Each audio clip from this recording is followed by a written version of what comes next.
El pincel temblaba en mi mano como si fuera un intruso. No lo reconocía. Hace apenas 6 meses, se movía con una soltura arrogante, danzando entre la luz y la sombra como si supiera algo que yo no. Elena decía que era mi idioma secreto, que hablaba con mis cuadros más que conmigo. Y quizás tenía razón. Ahora, solo era un pedazo de madera con cerdas secas. Muertas. Como una parte de mí. Elena. Aún me dolía pronunciar su nombre, aunque fuera solo en mi cabeza. Era como escuchar un eco hueco rebotando en las paredes vacías de nuestra casa. Nuestra casa. Nuestra vida.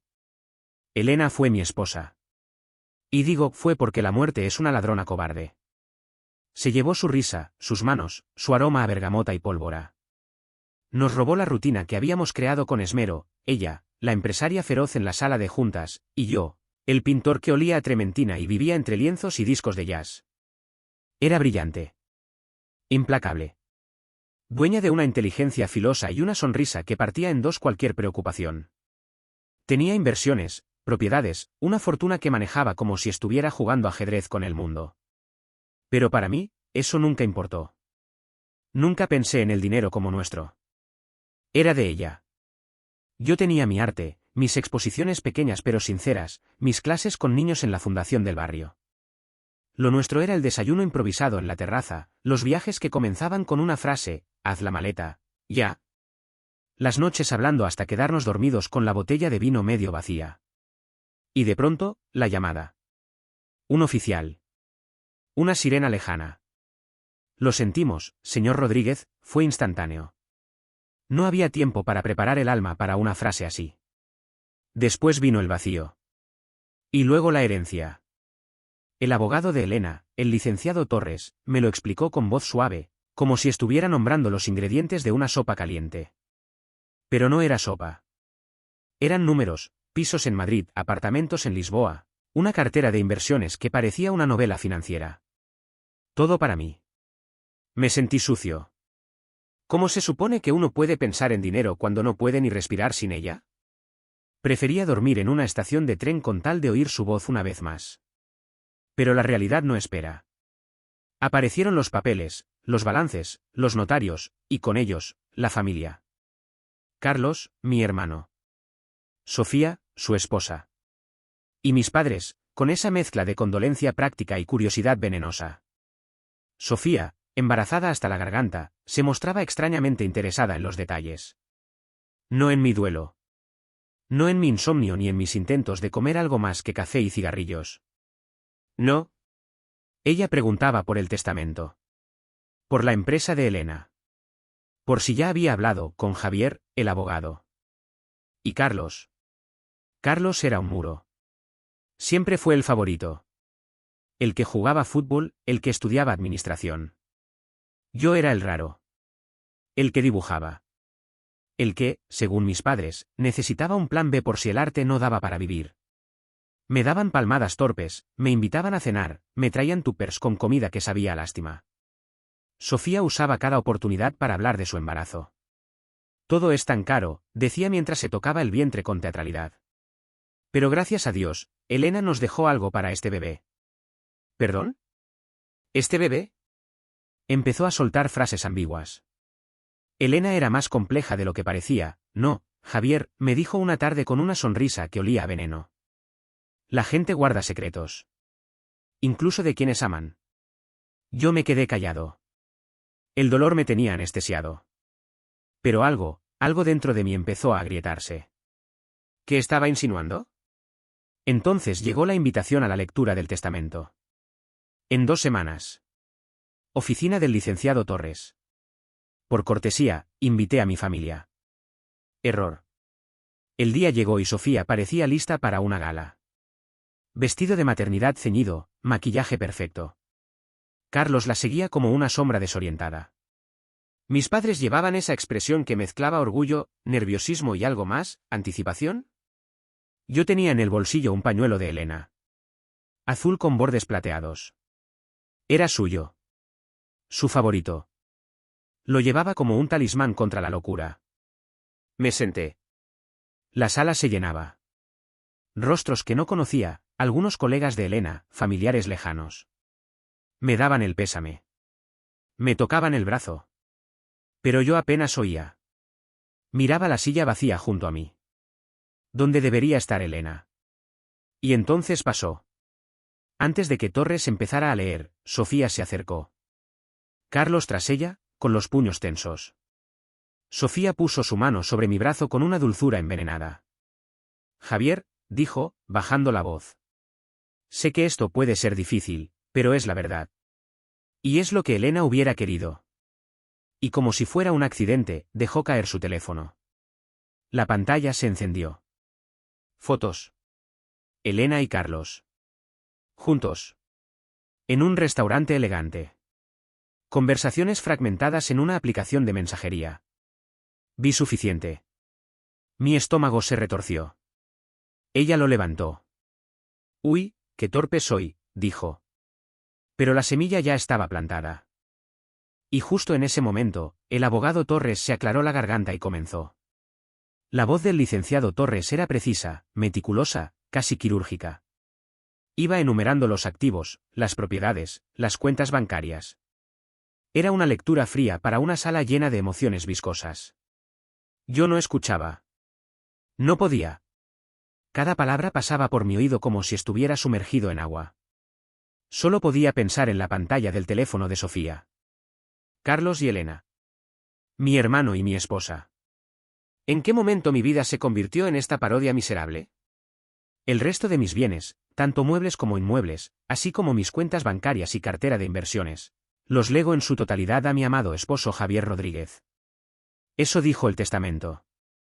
Eso dijo ella. La sala quedó en silencio. Murmullos sutiles. Algunos asentían. Otros miraban a mis padres, esperando algún tipo de drama. Y vaya si lo hubo. Sofía se puso de pie. Colocó su mano sobre su vientre abultado como si estuviera en un escenario. Su voz salió con una mezcla calculada de temblor emocional y firmeza teatral. Gracias a todos por venir, dijo, robándose el protagonismo como si fuera la viuda doliente. Es un momento triste, sí, pero también uno de revelación y de justicia. Su mirada me atravesó como una lanza. Este bebé que espero, es de alguna manera el sueño de Elena hecho realidad. Me quedé helado. No.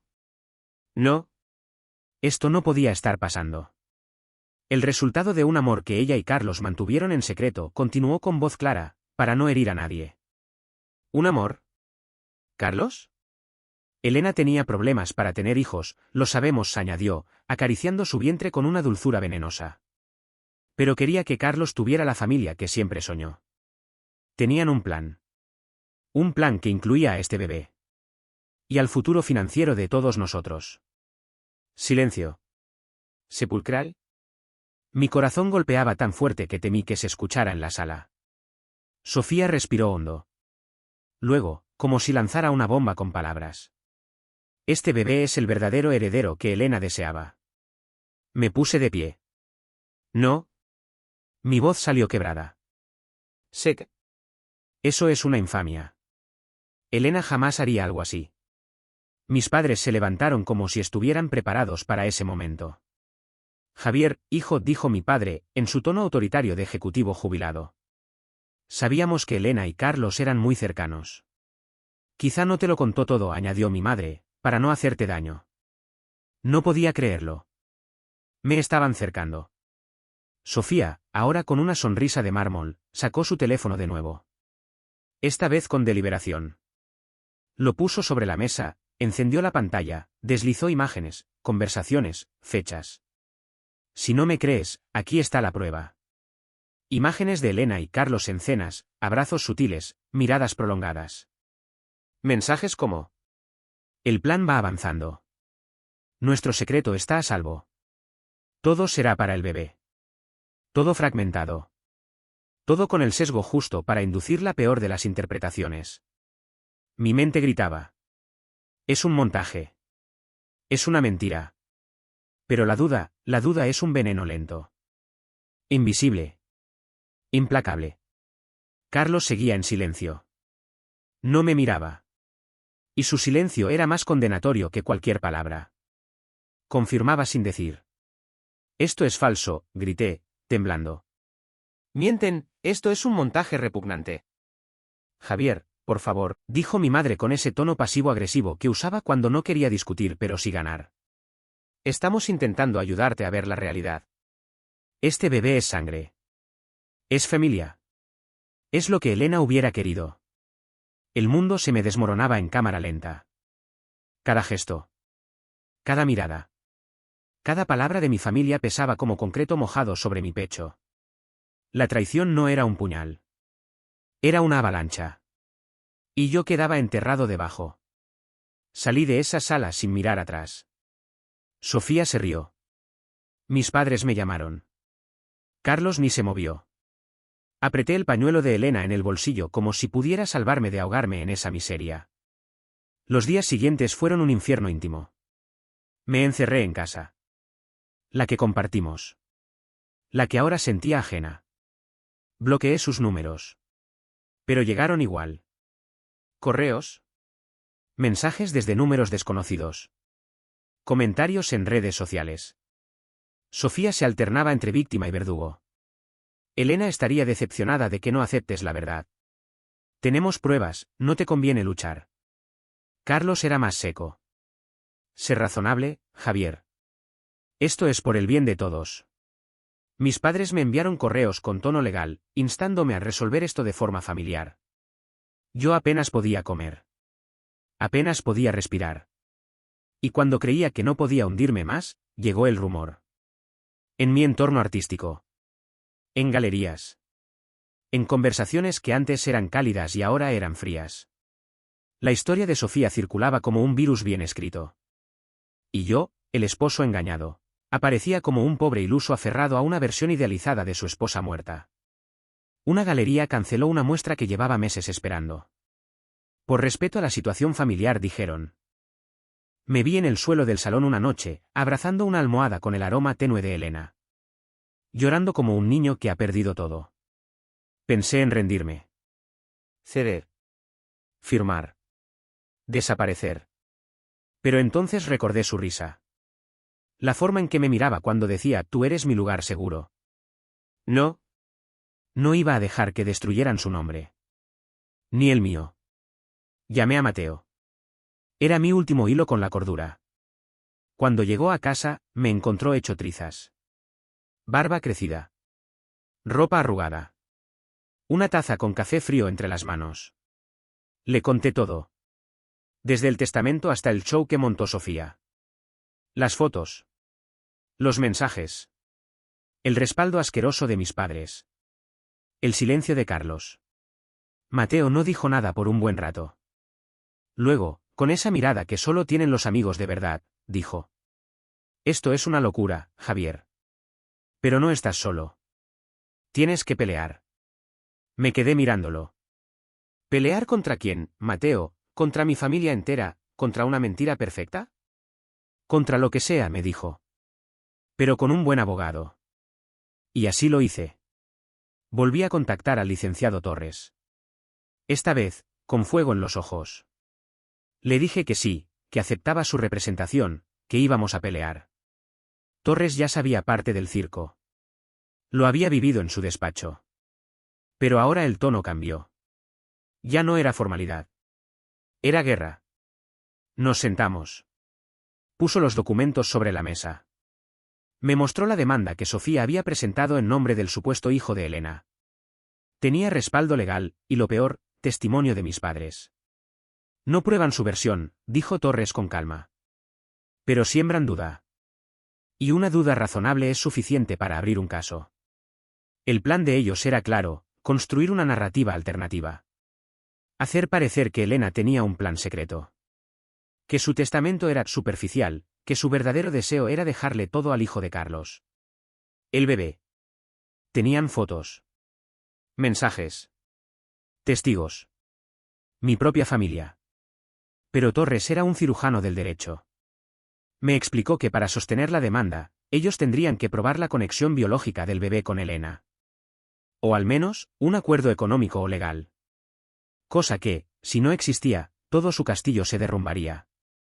Vamos a presionar, me dijo. Pero necesitamos más. Algo sólido que refute esa historia. Y ahí empezó mi travesía personal por los fantasmas de Elena. Me sumergí en sus archivos. Correos, libretas, notas. Su agenda. Su calendario. Revisaba fotos, fechas, citas. Buscaba la grieta. O la confirmación. ¿Dónde estaba Carlos en su vida real? ¿Había realmente una cercanía? ¿Por qué nunca lo noté? Las palabras de Sofía eran como ganchos de acero que se colaban en mi memoria.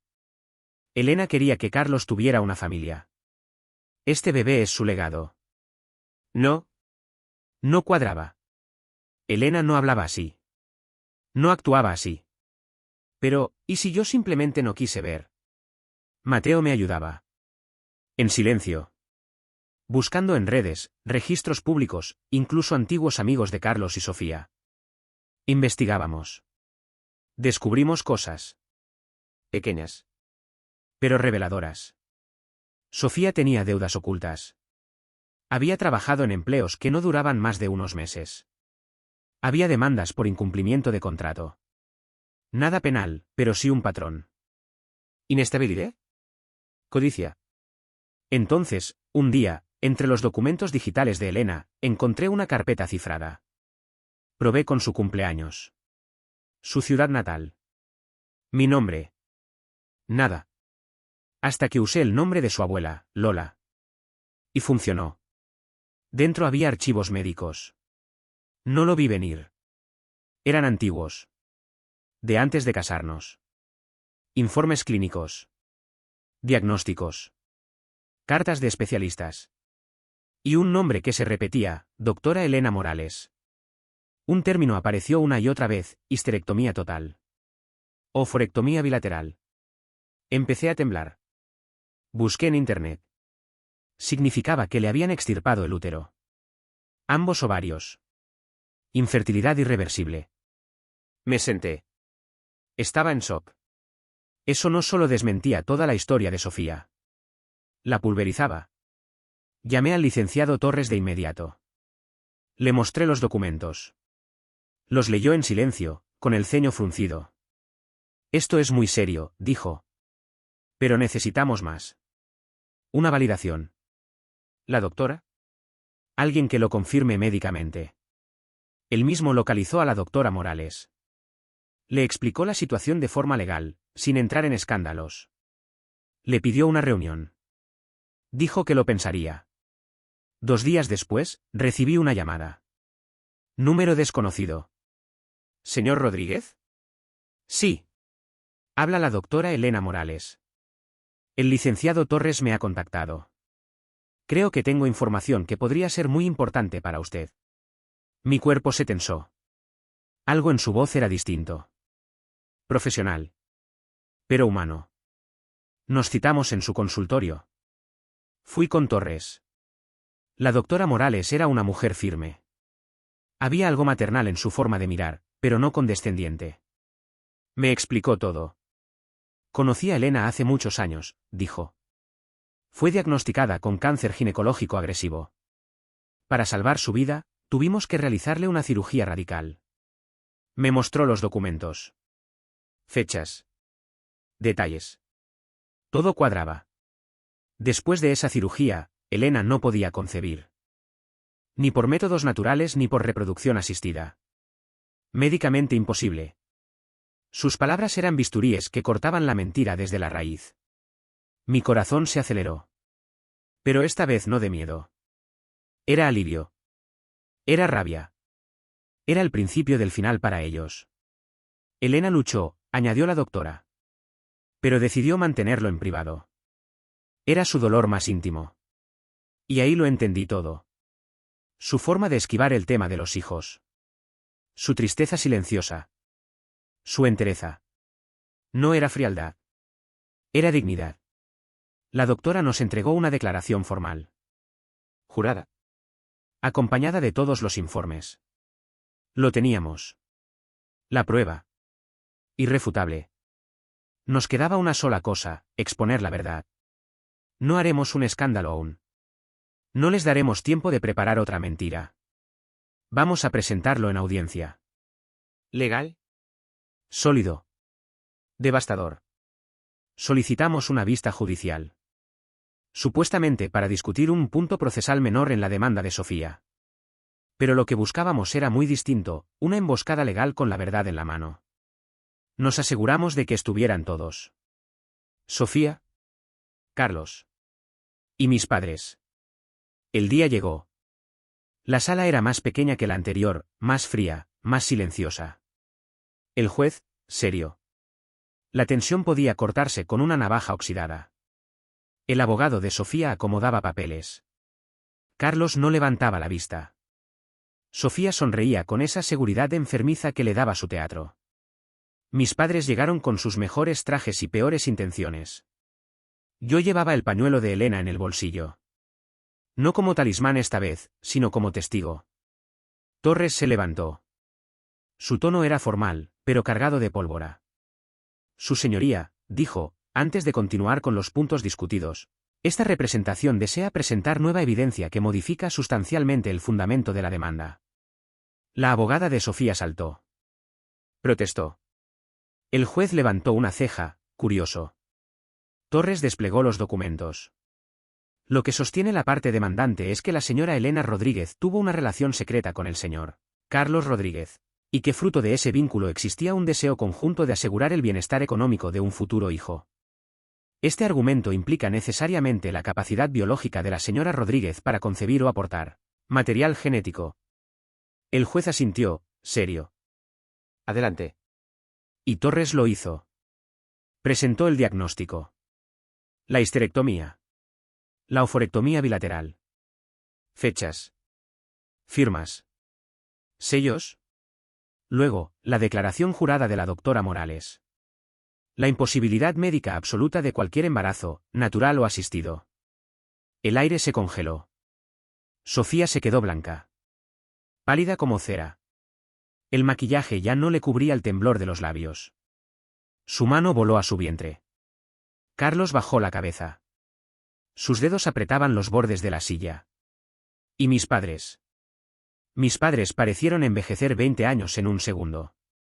Miraban al suelo. Ya no había arrogancia. Solo una vergüenza muda que les vaciaba el rostro. La abogada de Sofía tartamudeó. Intentó protestar. Que quizá era falso. Que podía ser un montaje. Todos los documentos están verificados por el sistema sanitario y respaldados por la doctora tratante, respondió Torres con serenidad asesina. Su señoría, no hay posibilidad médica de que la señora Elena haya participado en ningún acuerdo biológico o reproductivo. El juez tomó nota. Largo silencio. Luego vino el segundo golpe. Torres desmontó las pruebas de Sofía. Foto por foto. Mensaje por mensaje. Mostrando fechas, sacándolas de contexto, evidenciando cómo habían sido seleccionadas y manipuladas para crear una narrativa falsa. En varias, incluso se demostraba que Elena y Carlos estaban en eventos familiares donde yo también estaba. Nada secreto. Nada íntimo. El castillo de mentiras se desplomaba. Sofía gritó. Esto es mentira. Esto lo fabricó Javier. Él tiene dinero para comprar doctores. Es un montaje. Carlos intentó hacerla callar. Le susurraba entre dientes. Ella lo empujó. Tú dijiste que esto iba a funcionar. Dijiste que tus padres nos respaldarían. Las máscaras cayeron. Por completo. El juez, con un gesto impaciente, negó con la cabeza. Este tribunal desestima la demanda por carecer de base legal y por estar fundada en evidencia refutada e inconsistente. El martillazo fue simbólico, pero sonó en mi cabeza como un disparo de justicia. Después de la audiencia, la abogada de Sofía intentó acercarse. Negociar. Evitemos que esto se haga público. Lo miré a los ojos. A Sofía. A Carlos. A mis padres. No vi arrepentimiento. Solo miedo. Miedo a la vergüenza. Miedo a las consecuencias. Y ahí supe que jamás pedirían perdón. Porque nunca creyeron haber hecho algo malo. Porque la codicia había corroído hasta su última fibra moral. No habrá acuerdos, dije. Que la verdad hable. Y habló. Torres se encargó de hacer públicos los documentos mediante canales legales. Algunas filtraciones llegaron a la prensa. Medios locales. Blogs jurídicos. Comentarios en redes. La historia fue expuesta sin nombres completos, pero todos sabían. Todos entendían. Sofía y Carlos quedaron expuestos. Ridiculizados. Avergonzados. La gente empezó a preguntar. ¿Quién es realmente el padre del bebé? ¿Hubo siquiera embarazo? Los rumores crecieron. Sofía desapareció de redes. Carlos fue suspendido de su trabajo. Mis padres se recluyeron. Avergonzados. Derrotados. Y aún así, ni una disculpa. Yo no presenté contrademandas. No quería su dinero. No quería su destrucción total.